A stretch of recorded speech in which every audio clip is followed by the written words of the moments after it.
તો દિલ્હી એનસીઆરમાં ભારે પવન સાથે ભારે વરસાદ પણ વરસ્યો। યુપી અને પંજાબ સહિત રાજ્યોમાં તોફાનનું એલર્ટ જારી છે।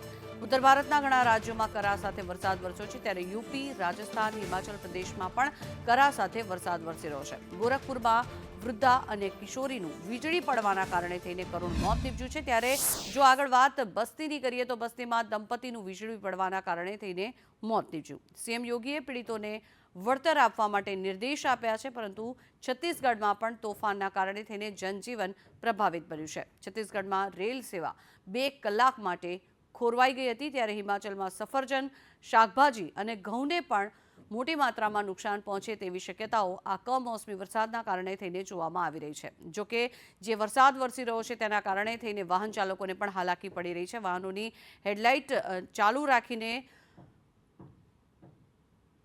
વાહનો ચલાવવા પડે તેવી અહીંયા સ્થિતિ સર્જાઈ છે। કાચ અને સાઇડ મિરર પણ અનેક વાહનોના તૂટ્યા હોવાના દ્રશ્યો સામે આવ્યા છે।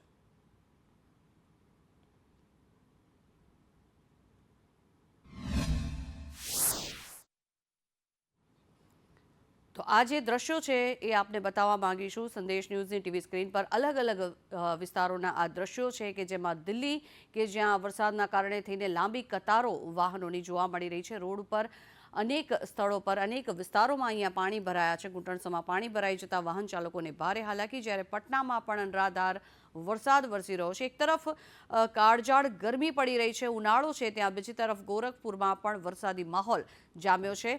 અન્ય પણ વિસ્તારો પર જો નજર કરીએ તો જેસલમેરમાં આપ જોઈ શકો છો જે રીતે વરસાદ વરસી રહ્યો છે। અંબાલામાં પણ વરસાદી માહોલ જામ્યો છે અને આગ્રામાં પણ વીજળીના કડાકા નજરે પડી રહ્યા છે।